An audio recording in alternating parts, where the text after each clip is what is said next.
भगवान श्रीमद् भगवद गीता के 6ठे अध्याय के 46वें श्लोक में जो ध्यान योग का सिद्धांत है, भगवान कहते हैं अर्जुन से, अर्जुन तपस्वीभ्योऽधिको योगी ज्ञानिभ्योऽपि मतोऽधिक कर्मेभ्यश्चाधिको योगी तस्मात् योगी भवार्जुन। ये क्रियायोग की बात यहाँ पर हुई है। बड़ी स्पष्ट रूप से भगवान ने क्रियायोग की प्रशंसा करते हुए कहा है कि हे अर्जुन, जो सकाम भाव वाले तपस्वियों से भी यह योगी श्रेष्ठ है जो क्रियायोगी हैं, ज्ञानियों से भी ये क्रियायोगी श्रेष्ठ हैं और कर्मियों से भी क्रियायोगी श्रेष्ठ हैं। इसलिए मेरा मत है, मेरा मानो तो हे अर्जुन, तो योगी हो जा, तो क्रियायोगी हो जा। तपस्वीभ्यो अधिको योगी, सिद्धि रिद्धि आदि को पाने के लिए भूख जो प्यास सर्दी गर्मी आदि का कष्ट सहते हैं, वे तपस्वी हैं। इन सकाम तपस्वियों से परमार्थिक रुचि वाला ध्यान योगी श्रेष्ठ है। ज्ञानिभ्योऽपि मतोऽधिकः, शास्त्रों को जानने वाले पढ़े लिखे विद्वानों को यहाँ ज्ञानी समझना चाहिए, जो शास्त्रों का विवेचन करते हैं। ज्ञान योग क्या है, कर्मयोग क्या है, भक्ति योग क्या है, लय योग क्या है, आदि आदि बहुत सी बातें जानते हैं और कहते भी हैं, परंतु जिनका उद्देश्य सांसारिक भोग और ऐश्वर्य है, ऐसे सकाम शब्द ज्ञानियों से भी योगी श्रेष्ठ हैं। कर्मेभ्यश्चाधिको योगी, इस लोक में राज्य मिल जाए, धन संपत्ति मिल जाए, सुख आराम मिल जाए, भोग आदि मिल जाए, और मरने के बाद परलोक में ऊंचे ऊंचे लोकों की प्राप्ति हो जाए और उन लोकों का सुख मिल जाए, ऐसा उद्देश्य रखकर जो कर्म करते हैं अर्थात सकाम भाव से यज्ञ दान तीर्थ आदि शास्त्रीय कर्म को करते हैं, उन कर्मियों से योगी श्रेष्ठ हैं। जो संसार से विमुख होकर परमात्मा से सम्मुख हो जाता है या हो गया है, वही वास्तविक योगी है। ऐसे योगी बड़े बड़े तपस्वियों, शास्त्र पंडितों और कर्मकांडियों से भी ऊंचे और श्रेष्ठ हैं। कारण यह है कि तपस्वियों आदि का उद्देश्य संसार है तथा सकाम भाव है, और योगी का उद्देश्य परमात्मा है तथा निष्काम भाव है। तपस्वी, ज्ञानी और कर्मी, इन तीनों की क्रियाएं अलग अलग हैं, अर्थात तपस्वियों में सहिष्णुता की, ज्ञानियों में शास्त्रीय ज्ञान की अर्थात बुद्धि के ज्ञान की, और कर्मियों में शास्त्रीय क्रिया की प्रधानता है। इन तीनों में सकाम भाव होने से तीनों योगी नहीं हैं बल्कि भोगी हैं। अगर ये तीनों निष्काम भाव वाले योगी होते तो भगवान इनके साथ योगी की तुलना नहीं करते, इन तीनों से योगी को श्रेष्ठ नहीं बताते। तस्मात् योगी भवार्जुन, अभी तक भगवान ने जितनी महिमा गाई है उसके लिए अर्जुन को आज्ञा देते हैं कि हे अर्जुन, तू योगी हो जा, राग द्वेष से रहित हो जा, अर्थात सब काम करते हुए भी जल में कमल के पत्ते की तरह निर्लिप्त रह। यही बात भगवान आगे कहते हैं योग युक्तो भवार्जुन 8वें अध्याय में। 5वें अध्याय में अर्जुन ने प्रार्थना की थी कि आप मेरे लिए एक निश्चित श्रेय की बात कहिए। इस पर भगवान ने सांख्य योग, कर्मयोग, ध्यान योग की बातें बताई, पर इस श्लोक से पहले कहीं भी अर्जुन को यह आज्ञा नहीं दी तू ऐसे बन जाओ, इस मार्ग में लग जाओ। लेकिन अब यहाँ भगवान अर्जुन की प्रार्थना के उत्तर में आज्ञा देते हैं कि तुम क्रियायोगी हो जाओ, क्योंकि यही तुम्हारे लिए एक निश्चित श्रेय है। भोगी का अलग अलग विभाग है और योगी का विभाग अलग है। भोगी योगी नहीं होता और योगी भोगी नहीं होता। जिनमें सकाम भाव होता है वे भोगी हैं, और जिनमें निष्काम भाव होता है वे योगी हैं।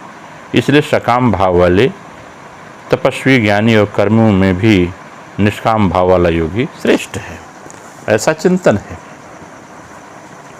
अगर हम इसकी व्याख्या करें, भगवान ने योगी की प्रशंसा की, अर्जुन को योगी होने की आज्ञा दी, परंतु कर्म योगी, ज्ञान योगी, ध्यान योगी, भक्ति योगी आदि में कौन सा योगी होना चाहिए, इसके लिए अर्जुन को स्पष्ट रूप से आज्ञा नहीं दी। इसलिए भगवान कहते हैं अर्जुन को तुम भक्ति योगी बनो। अगर इसके हम क्रियायोग की व्याख्या करें, इसको क्रिया में कैसे साधें क्रियायोग को, तो साधने में यह बात स्पष्ट होती है कि योगाभ्यासी जब प्राण में मन रखकर चक्र चक्र में आरोहण और अवरोहण करके भूर मध्य प्राणामेश्वर यानी आज्ञा चक्र या द्विदल जो यहाँ पर ललाट के पास जहाँ चिन्ह चंदन लगाते हैं, वहाँ जब ध्यान करता है, यही तपोलोक है। बीच प्राण को प्रवेश करा देते हैं तो वे तपस्वी कहलाते हैं।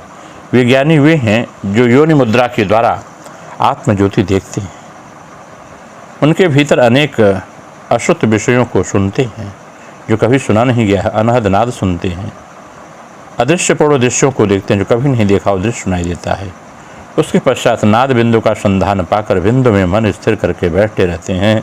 वे ही ज्ञानी हैं, अर्थात अंतर जगत के संबंध में ज्ञान प्राप्त करके ज्ञानी होते हैं। और कर्मी वे हैं जो सदु गुरु उपदेश के अनुसार क्रियाभ्यास में रत रहते हैं। इन समस्त साधकों से योगी श्रेष्ठ होते हैं, क्योंकि योगी वही है जो क्रिया की परावस्था को प्राप्त हुए हैं और उसमें उनको स्थिति प्राप्त है। यही साधना की सिद्धि है। जिसके लिए इतना यत्न या परिश्रम होता है वह आत्मस्वरूप की प्राप्ति ही सर्वोच्च अवस्था है। अन्य सारी अवस्थाओं में मन की कुछ न कुछ वृत्ति रहती ही है, परंतु क्रिया की परावस्था में चित्त में वृत्तियों का उदय नहीं होता। यह अवस्था जब तक नहीं आती साधना का अंत नहीं होता। इसलिए भगवान अर्जुन से बोले कि तुम साधना करते करते बीच रास्ते में ही बैठ मत जाना। एक बार की अंतिम फल योग की प्राप्ति के लिए उद्यत हो जाओ। अच्छा, चित्त की वृत्तियों के निरोधों को योग क्यों कहते हैं? योग शब्द का अर्थ है मिलन। चित्त के अस्पंदित होने के कारण ही सारे दृश्य दिख पड़ते हैं। चित्त के बहुमुखी हुए बिना बहुतेरे दृश्यों का अस्तित्व नहीं रहता। एक सत्ता मात्र पदार्थ ही चित्त स्पंदन के कारण शब्द स्पर्श रूप रस गंध के रूप में प्रतिभाषित हो रहा है। इन सब पदार्थों को समझने के लिए हमारी ज्ञानेंद्रियां भी विभिन्न हो गई हैं, परंतु वस्तुतः वे सब एक ही हैं। इन अविद्याकृत सारी ज्ञेय वस्तुओं के ज्ञाता रूप में जो अहम या मैं है, यही वस्तुतः असद वस्तु है। इसका त्रिकाल में व्यतिक्रम नहीं होता, परंतु ये दृश्य समूह सर्वथा नहीं रहते। ये जो प्रकाशित हो रहा है वह दृष्टा के दृश्य रूप होकर ही प्रकाशित हो रहे हैं। दृष्टा के अभाव में दृश्य नहीं रहता, परंतु दृश्य के अभाव में भी दृष्टा वर्तमान रहता है। यही दृष्टा का स्वरूप में अवस्थापन या योग है। इस एकत्व मिलन को ही योग कहते हैं। यदि सचमुच नानत्व होता तो कभी योग न होता। श्रुतियाँ कहती हैं कि यह चित्त विक्षेपक नानत्व भाव भी चित्त की एक बार की अवस्था मात्र है। एकात्म प्रत्यय रूप आत्मबोध के उदय होने पर यह सारी अनात्म भाव रूपी मन की विभिन्न वृत्तियाँ नृत्य हो जाती हैं। जो मन का कल्पना मात्र था वह मनोमय के साथ अदृश्य हो जाता है। अतः वृत्ति समूह के उदय होने पर आत्मा के साथ मन के मिलन में जो विघ्न होता है, वृत्तियों के रुद्ध होने पर मिलन की बाधा कुछ भी नहीं रहती। इसलिए ऋषियों ने चित्तवृत्तियों के निरोध को ही योग कहा है। अवश्य इसी कारण योग साधना उपायभूत प्राणायाम साधन को भी योग कहते हैं और इसलिए यह प्राणायाम श्रेष्ठ तपस्या के रूप में गिना गया है। मन और इंद्रियों की एकाग्रता ही परम तपस्या है। यह सब धर्मों की अपेक्षा श्रेष्ठ है। प्राणायाम आदि योगाभ्यास करने पर यह परम तपस्या संधानित होती है। इससे ही सर्वप्रथम मनोनाश होता है। मनोनाश होने पर ही वासना का क्षय होता है और वासना का क्षय होने से तत्वज्ञान का उदय होता है। इसी कारण योगाभ्यास तत्वज्ञान की प्राप्ति का हेतु है। मन की चंचलता के कारण अर्जुन को योग के द्वारा चित्त साम्य के स्थायित्व के संबंध में निराशा हो गई थी। स्थिर चित्त चिर स्थिर अचंचल भगवान ने मन की साम्यावस्था में ही योग का उपदेश किया था। यह चित्त साम्य लाना ही साधना का लक्ष्य है। पहले अनेक बार कह चुके हैं कि प्राणस्पंदन के कारण ही मन का स्पंदन होता है। यह चंचल प्राणपान की गति रुद्ध होने ही प्राणस्पंदन तिरोहित हो जाता है, साथ ही मन का स्पंदन भी नहीं रहता। मन स्पंदन के न रहने पर ही आत्मा काराकारित होकर निश्चल भाव में वर्तमान रहता है। यही योग है। इसलिए अन्य सब धर्मों से योग धर्म श्रेष्ठ है। इस साधना की मध्यमावस्था में न जाने कैसे कैसे अद्भुत व्यापार घटित होते रहते हैं। इससे सभी साधक अवगत हैं। अधिक कहने का कोई भाव नहीं है। जितना आप ध्यान करेंगे उतना आप परमात्मा के निकट होंगे। नमो नारायण। राधे राधे। आप सबका मंगल हो।